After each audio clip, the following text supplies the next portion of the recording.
काय पुढचा पदार्थ आपला? एक बॉल. एक बॉल्स. ओके, खेळायचे बॉल नाही ते खायचे बॉल आहेत. ओके, चला साहित्य सांगता का मला?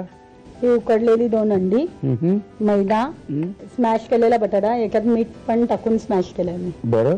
हे मीठ, ही ग्रीन चटणी आणि तीळ. आता कामाला लागायचं म्हणजे प्रत्यक्ष कृतीला लागायचं. काय करायचं मला सांगा? अंड घ्यायचं, अंड कापायचे असे उभं कापायचं, 4 पार्ट करायचे त्याचे. बरं.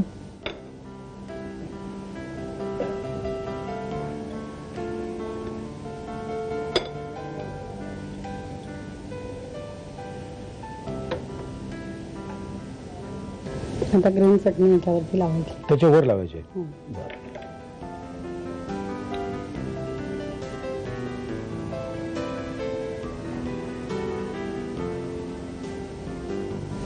आपली नेहमीची चटणी आहे.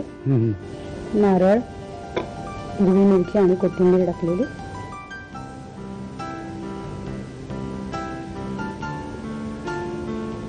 नुसत्या अंड्याला काही चव नसते, त्यामुळे मग त्याच्यावर आपण मिरी आणि मीठ टाकतो नेहमी नॉर्मली. आता ही चटणी लावून आता कसं लागतं बघूया.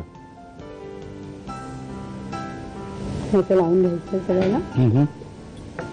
आता बटाटा हे स्मॅश केलं.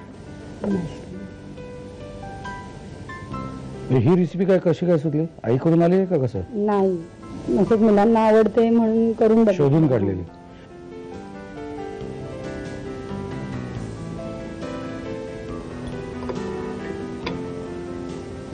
कसं लागेल? नाही, छान लागेल.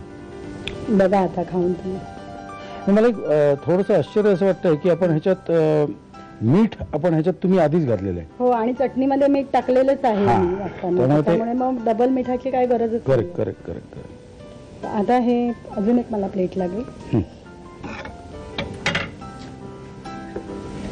आपण मैदा घेऊया. बरं.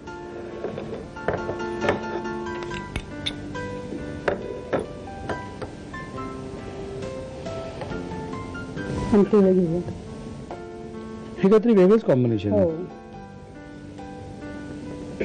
बस. आता हे बनवलेले आहेत आपण बॉल्स, हे याच्यामध्ये असे घोळवून घेऊया. घोळ घालायचा म्हणजे घोळ घालायचा.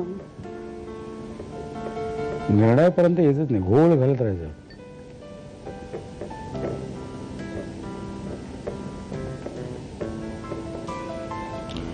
हे आपण मैदा घेतला तसं बेसन सुद्धा घेऊ शकतो ना आपण? हो, पण मैद्याने ते चिटकतं ना, बटाटा म्हणजे सुटणार नाही ते रोल.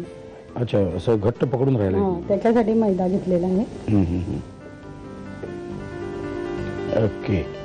आता आपण डीप फ्राय करू. गॅस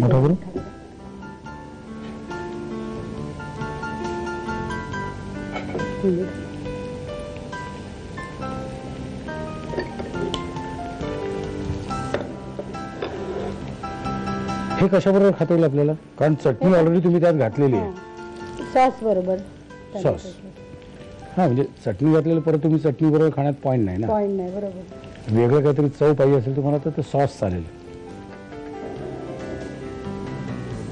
हा, दिसायलाच किती छान दिसतंय ते.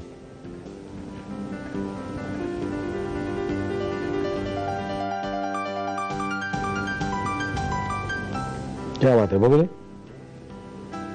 ह्याच्यात अंडा असं वाटणार सुद्धा नाही ना, किंवा वाटेल सुद्धा? वाटण्याची काय देणं घेणं? तुम्ही लिहायला साहित्य आणि कृती खाऊन बघा कसं लागते ते. हा. एक बॉल्स बनवण्यासाठी लागणारं साहित्य: उकडलेली अंडी, मैदा, मीठ घालून उकडलेले बटाटे, मीठ, पांढरे तीळ, ओलं खोबरं, मिरची आणि कोथिंबीरीची चटणी. कृती: प्रथम उकडलेल्या अंड्याचे 4 भाग करून घ्यावेत. या तुकड्यांना हिरवी चटणी लावून घ्यावी. मॅश केलेल्या बटाट्याची पारी करून त्यामध्ये हिरवी चटणी लावलेले अंड्याचे तुकडे स्टफ करावेत. एका प्लेटमध्ये मैदा आणि तीळ घेऊन त्यामध्ये एक बॉल्स घोळवावेत आणि डीप फ्राय करून सर्व्ह करावेत.